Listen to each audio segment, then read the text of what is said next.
This evening we have a special guest with us. We know that it's the holiday season. We know that the holiday season is a time when we're hearing all sorts of songs on the radio and elsewhere talking about, wishing people a holly jolly Christmas. And we just want to acknowledge up front that maybe not everyone this year is having a holly jolly Christmas. With all of when the temperature dipped there, when did that dip? We had a pipe that burst here when the temperatures went that low. Imagine having to spend the night on the street. Imagine being homeless. Maybe this Christmas season isn't so holly jolly for those who are homeless or hungry or going through whatever domestic situations. We also want to remember that the holiday is maybe not necessarily a holly jolly time for those who've lost loved ones, either recently, in the last days or weeks or months. This is their first Christmas without that person. Or for those who lost someone during the holiday season another year, because as the holiday comes around, suddenly it brings up that memory of how it is that they lost that person years ago at this time of year. And so this evening we've invited to be with us a parishioner. We know him very differently. We know him as Gary York, one of our hospitality ministers, the smiling face that's greeting us on Sundays. But when he goes to work, I imagine people call us by different titles and different ways based on how they know us, right? Maybe they call us Miss Caballero in one setting, Miss Gomez in one setting, and Jamie in another, or Terry in another. I'm imagining it may be the same where people who know him professionally refer to him as Dr. York. Maybe what we'll do is we'll invite him to speak a bit more about himself and his background and what he does during the day when we don't see him here at Holy Family, because it just seems that he might be able to help us to reflect on what this season means for those for whom it's not a holly jolly Christmas. And maybe that includes some of us here this year and other years, and what that might mean for us personally and or for helping those other persons who are going through the dark valleys of life during this holiday season. So without further ado, Gary, Dr. York, welcome. Good to have you with us. Maybe if you could start by telling us a bit about yourself. Tell us who you are and what you do outside of Holy Family. We always see you here. For the past couple of decades, I've been a child psychologist over private practice in Westlake. Prior to that, I lived in New York. I worked in the state hospital. I worked in the city system in New York. Prior to going to graduate school, I worked in community mental health in Pennsylvania and Canada. So I have a wide variety of experience in the mental health field. More recently, I've branched off into business. So actually, I have kind of a small practice now. I had the brilliant idea about 15 years ago to develop a therapy game, and decided I needed a place to sell it. So I had a website, which grew to the largest online business for child and play therapists, and since then we've merged with two of our competitors. So I'm doing less and less clinical work, but the nice thing about what I do now is I get to develop a lot of products for other clinicians to use in their practices. So I feel like that's a pretty noble cause to be able to bring tools to people to be able to do their job well. But I still maintain a small practice and continue to do some counseling. Work with my wife who does a lot of psychological testing. I still do a little bit of that as well in my spare time. So on to grief. This is the first time I've talked about this topic in any kind of public setting. Obviously in counseling and therapy practice, we're going to come face to face with grief, and of course we've all experienced grief in our life. But my wife, I was telling my wife about it. She said, "What do you know about grief?" And I was like, "Well, you give me grief all the time, so." You're an expert. I'm kind of an expert. Of course, the truth is that we don't get through life without grief. We're all familiar with grief.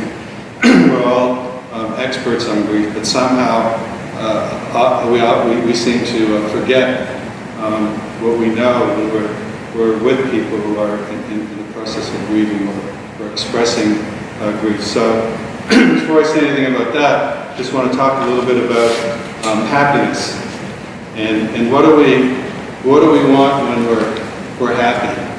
Well, we want to share it with somebody, right? There's nothing better than something cool happens, something exciting happens.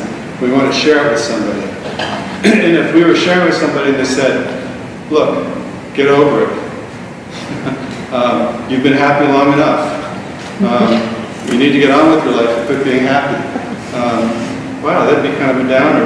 Or you know, I see that you're happy, but you know, that's not all there is to life. So we're gonna sit and watch Schindler's List, you know, because you know you don't need to have all this happiness going on in your life, right? We wouldn't, boy, that wouldn't feel very good, would it? So if we do nothing else, if we just recognize that when someone is grief, what do they want to do? They want to share it.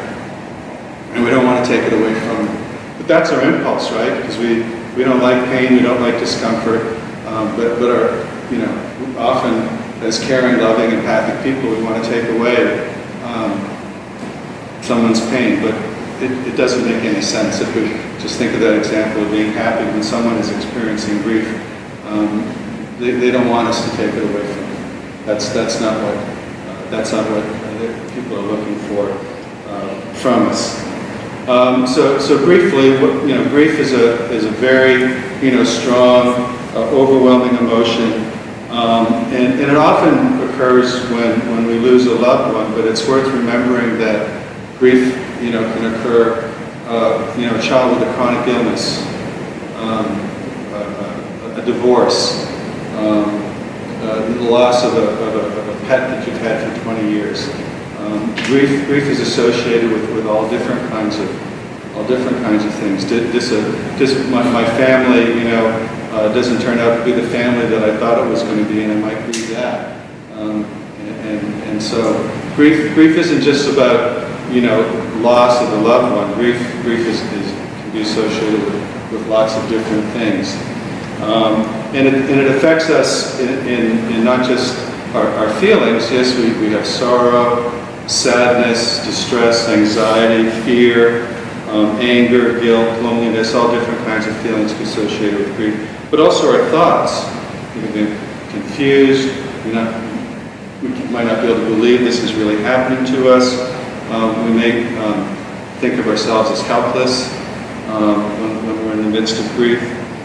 Physiologically, we can lose our appetite and interfere with our sleep, fatigue. Grief also affects our behavior, right? Some of us want to withdraw when we're grieving, cry, restless, nightmare. So grief affects us, all of us, on all parts of our functioning. It doesn't just affect how we feel. And it's going to affect the way that we work, and it's going to affect the way we interact with others. If we're students, it's going to affect the way we function at school. And I think one of the most profound things I, you know, learned about grief or read about grief is grief doesn't go away. We learn to live with it, right? So when we come to the holidays, it's not unusual for someone to, whenever I talk about these kind of topics, I'm the sort of person who cries very easily, so as I'm talking, I'm making associations in my own mind, and you want to join me, that's fine. I'll appreciate the company, but this Thanksgiving with a family who lost a daughter who was murdered many years ago. Well, that grief doesn't go away, and so we talk about it.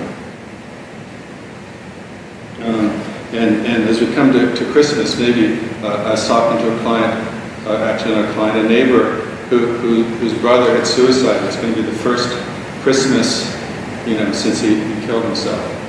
Well, so I was asking how that was feeling. How was he and his family handling that? Because this is going to be a big Christmas for them. It's going to be a big deal. If our friends or relatives, I guess the point I want to make, if they're grieving on Christmas, that's okay. That's part of the holiday. That's part of being a human being. So the theme or the scene that ties all this together is we're all pretty familiar with grief, and we all know how to listen. We all know how to talk. So we're already 90% of the way there, right? If you want to understand how to deal with grief or experience somebody with grief or be with somebody with grief, we know how to do it. Because we know how to talk, we know how to listen, and we're all familiar with that grief experience. So I want to get some things out of the way right away. I want to get the negatives out of the way, which is things that you should not say. Don't say, God never gives us more than we can handle. Oh, baloney. Right? You see lots of people crushed by burdens that they couldn't carry. Or it's God's will. Right? Really, it's God's will that I should lose my elbow? And how is that? God doesn't want us to hurt. Hope I'm not stepping on your toes here. Okay. You're still on interject. Right. Preach on. Hope I'm theologically safe down here. All right. They're in a better place. All right.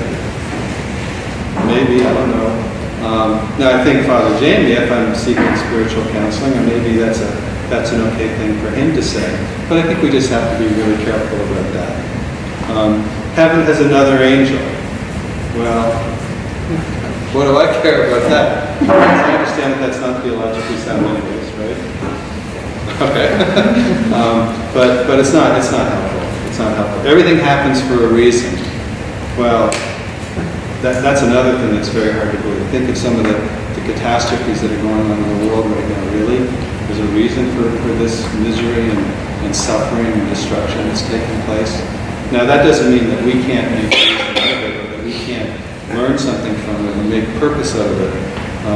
But to say that, this person has suffered this tragedy or this loss in their life for some bigger reason and purpose, I think is not very helpful or powerful. And I mean, if you said these things, don't feel bad. We've all said these things. These are things that we say, but from now on we will. Right? So you're going to give us things to say instead. Yes. I'm trying to get this out of the way here. So, at least she lived a long life. Many people die young. Now, this is one that we might be tempted. She brought this on herself. Someone who dies from lung cancer or hepatitis, or something. Aren't you over him yet? He's been dead for a while now. Well, but we do that, right? I mean, what's our bereavement policy in this country? 2 weeks if you're lucky, and then you're supposed to get back to work, right? You can have another child, right? Or you can get married again, which obviously minimizes, the loss. And plus, we don't know if that's true. She was such a good person. God wanted her to be with Him. Well, that's pretty darn selfish of God, isn't it? Right? I know how you feel. No, you don't. Yes, we're familiar with grief, but I don't know your grief. I don't know the depth of your grief, the quality of your grief. The loss of your father's can be completely different than the loss of my father, because we have different relationships, different experiences. Be strong. Well, being strong sometimes is crying. Being strong sometimes is expressing your feelings. Being strong is letting those things out sometimes. Okay? I mean, there's a time to be strong, but when someone's in the midst of grief, that might not be the best time to do it. And this is one that I'm very guilty of. Often, how are you doing? Right? That seems fairly benign. So I thought I'd read this passage. I thought this really, and if you're looking for a resource, this is a nice little book called Healing Conversations, things that you can say for all different kinds of experiences that people are going through. So, how am I doing? Maria's father had died a few months earlier, and her mother was at the point in her illness where she had signed a living will and was refusing life support. Maria's brother didn't agree with this decision. Maria was spending her days holding her brother's hand and comforting her mother. In the midst of all of this, people were asking, "How are you?" What goes through your mind is this, Maria explained. You really want to know how I am? I'll tell you how I am. I feel like I'm losing it most of the time.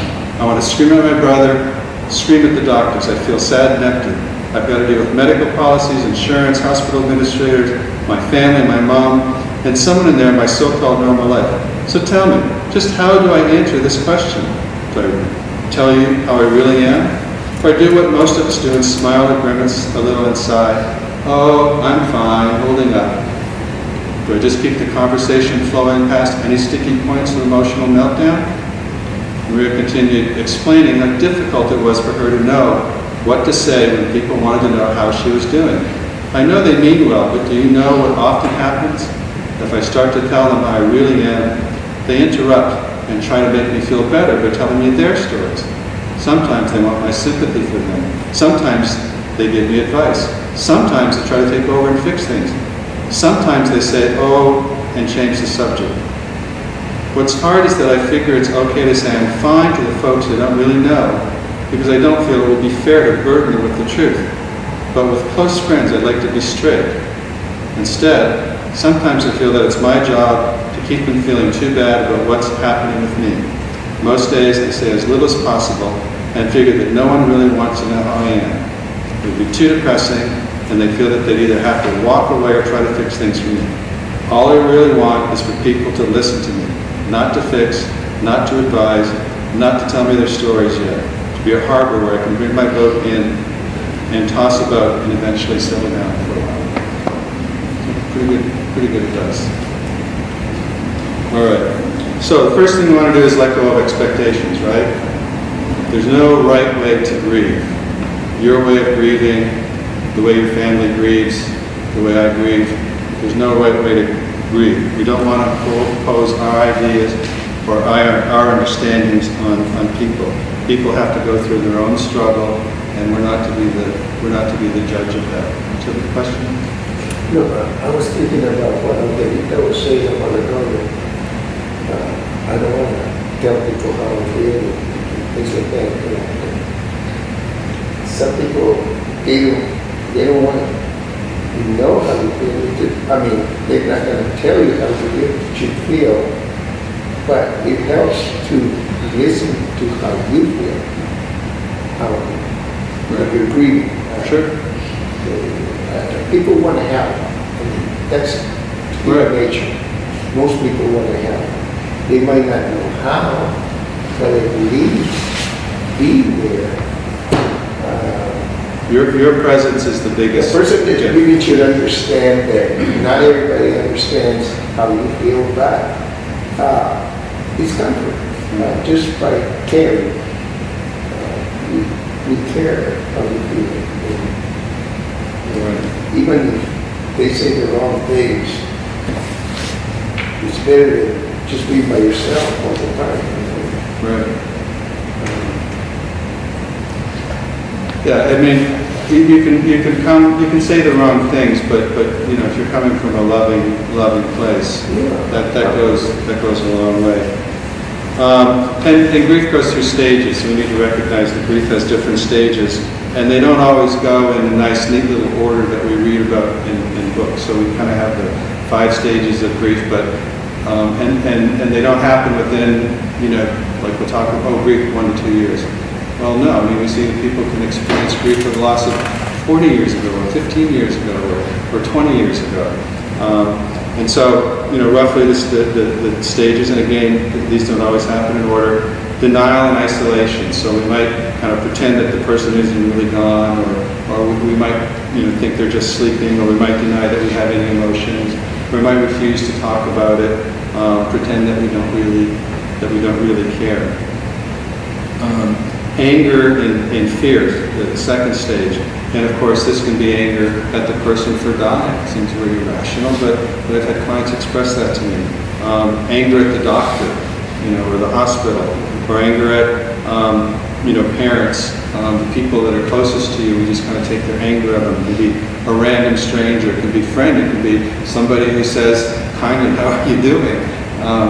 And we unleash their anger. And then, what do you mean? Ask me, how am I doing? Of course I'm doing terrible. And I actually had that experience when somebody asked me how I was doing. I just unloaded on them, and of course they'll feel bad afterwards. Fear, we can begin to fear that we're going to die ourselves. We can have fears even of the deceased person. Bargaining. So what does that look like? Oh, if only I'd done this. If only I'd gotten to the hospital sooner. If only I'd taken him to a different hospital for your child. If only I'd been a good kid. So a lot of times we'll start have these irrational ideas go through our head. Certainly we get depressed, and that can be, obviously we feel sad, but when we're depressed we can also withdraw. Often depression comes out, guys are good at this, we often come out with anger and irritability when we're depressed.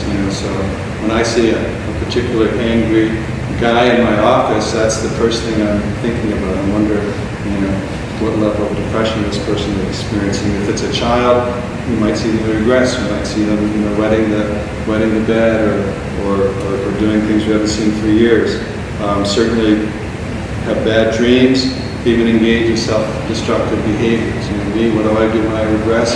Man, I want to go to the store, I want to go pack of cigarettes.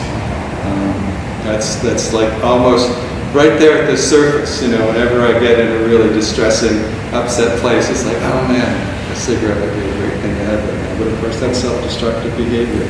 And then ideally, acceptance. And there's no timetable here for acceptance. And sometimes we feel like we've reached that stage of acceptance, but then it's Christmas, and then we start to go at anger all over again about the loss of the loved one. But in acceptance, we've seen some of that here. Being able to talk positively about the person that we've lost, having good feelings about that person, and getting on with their lives and functioning normally. And we do kind of have this rough thing. We talk about grief lasting 1 or 2 years, but as I said, the most profound thing I've heard is we don't get over our grief. We just learn how to live with it. And then, of course, and this is the variables to grief. There's so many things that can affect how we grieve. Losing somebody suddenly versus losing somebody, over a period of time. Losing my great-grandfather at 94 versus my grandfather when he was in his 50s. Very, very different experience.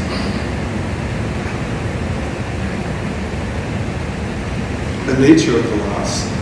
So we don't just lose people through death, but sometimes through family feuds, or they get involved in a church like the Church of Scientology, we lose them that way, or they get involved in drugs.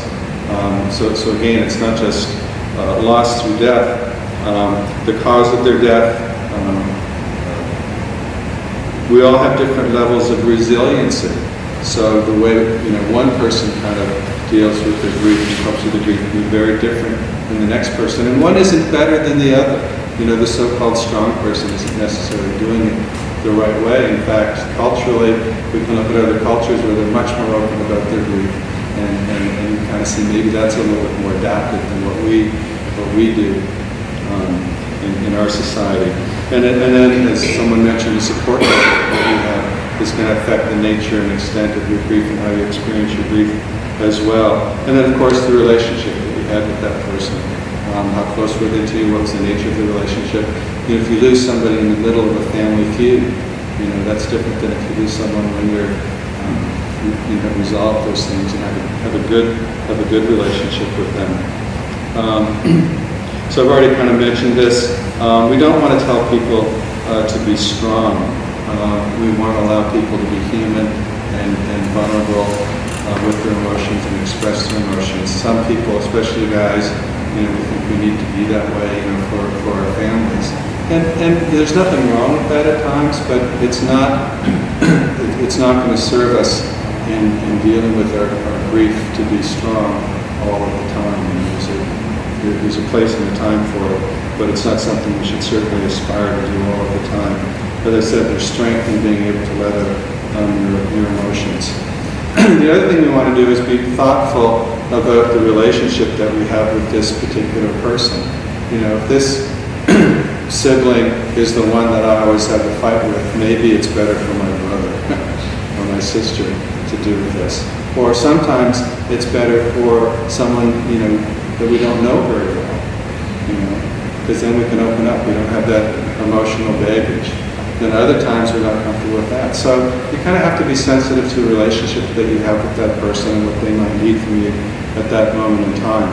Just being close to them might not, you might not be the person that they need to share with right now, and we don't want to take that personally. Other things we can do, acknowledge anniversaries. So Christmas, or like I said, Thanksgiving, talking this morning, but, well, this is another Thanksgiving without Jennifer. What do you think of the Jennifer? Don't be afraid to listen. Someone already mentioned your presence is enough. Your presence is the gift. Tell me about it. Tell me about the one that you're thinking about. Tell me about who you're missing this year during your holiday. What did you guys like to do at Christmas? What did you guys like to do at Thanksgiving? What did you like to do on their birthday? How did you celebrate your anniversaries? Something as simple, you've been in my thoughts and prayers. Acknowledges them. Would you like to visit the grave? Would you like to visit the market? There's another way that you can help someone with their grief. Do you want to talk about anything that happened today? Simple, I'm sorry for your loss. Or I wish I had the right words, but I don't. Just know that I care. I don't know how you feel, but I'm here for you. I'll help you anyway. Of course, if you have a relationship with a loved one, my favorite memory, or what I remember is, I'm talking about your experience and your memory. I'm always just a phone call away. Sometimes we don't need words, sometimes we need a hug, right? Some people don't like to talk about their emotions, but I love you, I care about you, can often be much more important and helpful than anything else that we might say. Just say nothing. Just spend time with the person. So, the story of Job. When Job lost everything, what did his friends do for the first 3 days? He sat in silence. You read them?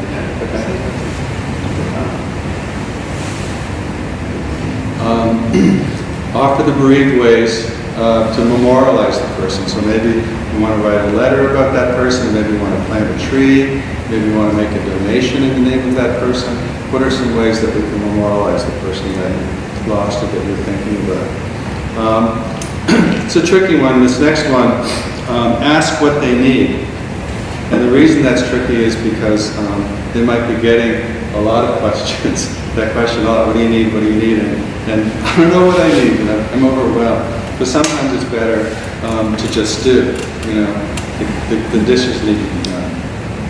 You need to ride to the drugstore. You need to pick up some groceries for you. Maybe put some food in your fridge.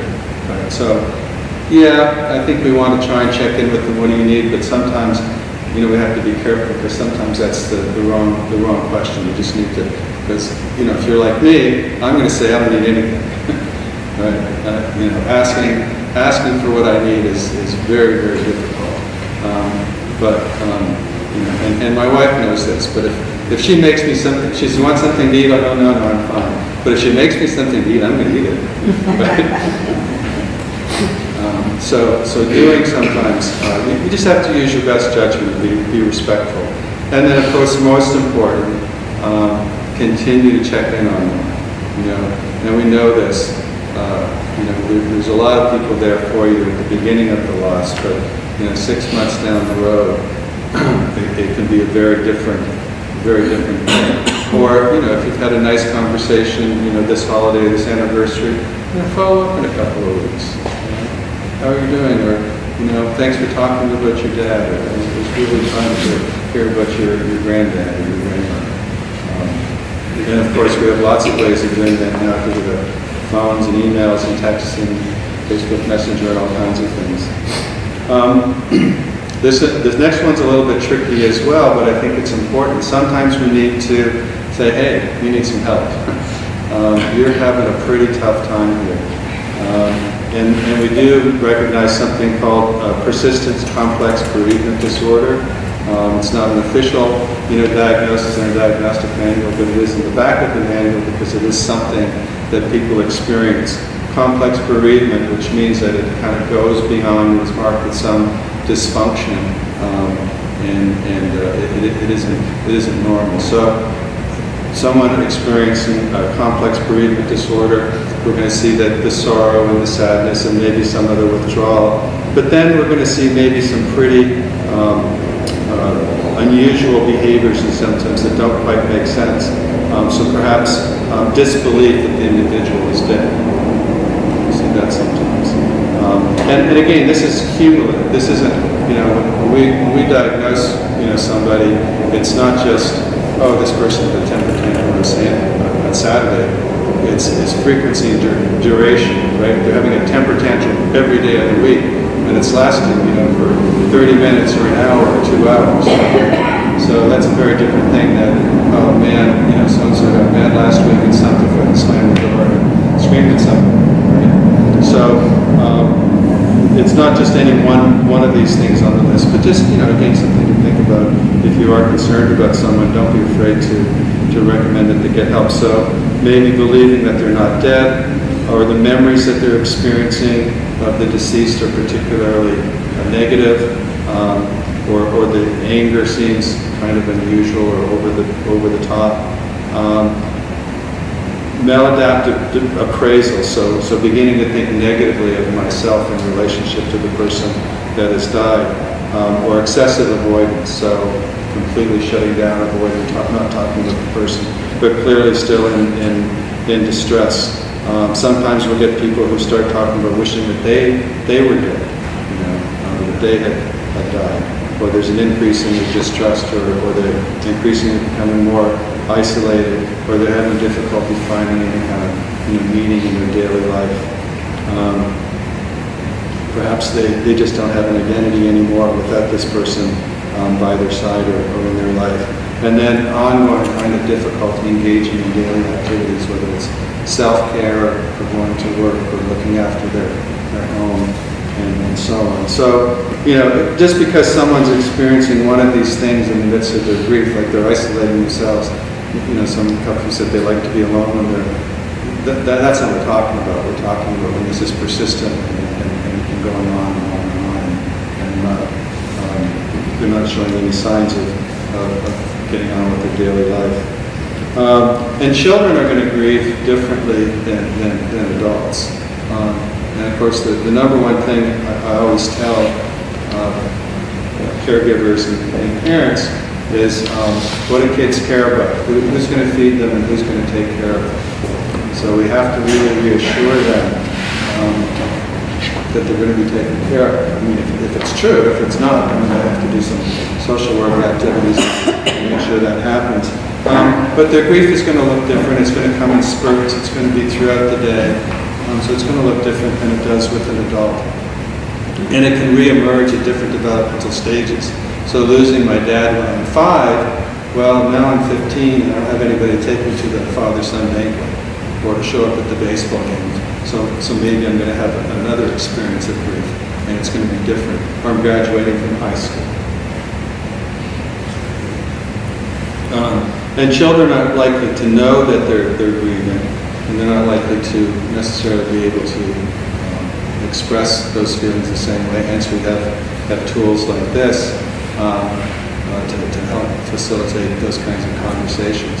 And if you do have a child in your life and you are concerned, the nice thing is that there's tons and tons of self-help books out there for kids about loss and grief and what happens, somebody dies and so on. You just get on Amazon and there's literally thousands of books written for kids on all different kinds of self-help topics. So that's almost all that I have to say. Wow, what good timing. Any questions or thoughts or reflections? We open up for questions. I think what strikes me is that when we get into these situations, we have this saying in English, say something, right? You often hear people, especially quiet people, are told that, right? Say something. What I'm hearing from Gary, Dr. York, is that when we're with people, especially people who are grieving, we shouldn't necessarily feel like we need to say something. I would say there's something just about being present to a person. The example the phrase that struck me that you said was say nothing. Only because in English we always say something, say something. You know, when we're with someone who's grieving, probably it's a wise thing to do just to say nothing. And the biblical example of Job's friends, I had never thought about that before. For 3 days while Job was grieving, his friends said nothing, but were simply present. Just being there. I think when we say something, we might be making ourselves feel better because we think we are supposed to say something. There's good intention, I think, with Gary's analogy. The things we're saying is it's coming from a good place, but it may not come out right. So if we think about that person instead of ourselves and how we're feeling, then we can sit there and not say anything. And that the feeling they're having of pain is okay. It's all right. Oh, adults are so much, it's different than with children. If they tell you right out. I know mine did. They're feeling it. Yeah, my son would yell at me and say, "You're not my dad, I want my dad." Yeah. You know?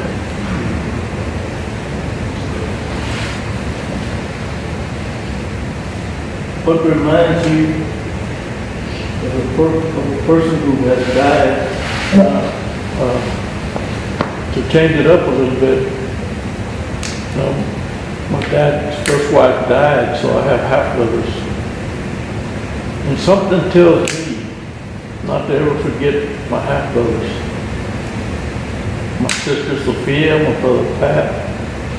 I'm Andrew Cantu the second. Andrew Cantu the first was killed in World War II on D-Day in Normandy. But something tells me, don't forget him. Even though I didn't know him that well. But I still have Andrew's flag. And I have pictures. Sophia and Pat. I guess because it makes me feel different.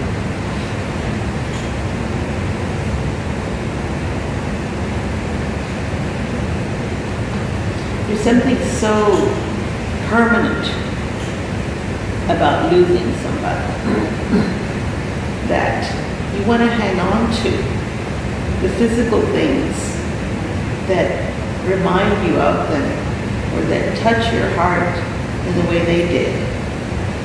And so sometimes I think people think of it as not moving on. I think that's the phrase. But in reality, it's recognizing that we have a history, that the person who no longer lives on this earth lives and lived with us. Because their presence was important in our lives as well as other people's lives. I know one of the things that I was remembering is when Andy said that in my group we shared that the smartest person that I've ever known who helped to create that magnetic circle red card and infrared while he worked for IBM. He passed away in 13. I still have his voice, the voice message that he left on my phone. Because it's so important for me to remember that he existed. He was a very important person to this reality. Even though he's not with us, it helps me to still feel connected to the person who passed. So there's a story, right? We all have a story to tell about the loved one, and that story evolves. And so having keepsakes helps us with the story, retelling the story, and so that's something we can do. Someone who's grieving is listen to the story, ask them about the story, and the story can change certainly over time. with kids sometimes who've lost a parent. I'll ask them and someone else in the family to make a scrapbook. So now we have a story of that person's way of remembering and talking to them and thinking about it. All right, let me read this from Maya Angelou. And when great souls die, after a period, peace blooms. Slowly and always, irregularly spaces fill with a kind of soothing electric vibration. Our senses restored, never to be the same, whisper to us.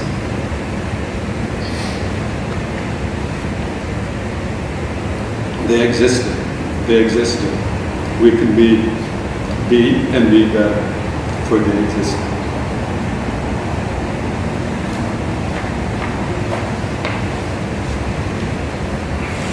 Thank you, Gary. Thank you. Well, as in all children's meetings, we have to clean up when we're done. So that was not one of the games you created here? No, I didn't create this one. Thank you, Gary. I think the challenge falls to all of us. You know, I often preach about being the hands and the heart of Christ. You know, for those who are in pain, or even for ourselves when we're in pain, you know, sometimes recognizing, you know, respecting the place where we are, and knowing that whatever I'm going through, even I as a priest, you know, I wear a mask so often. On Sundays when you see me, I am wearing a mask. Right? There are just certain times when we're in certain situations when we feel, you know, that we have to put on that mask as mom or grandma or teacher, whatever role we're playing in life.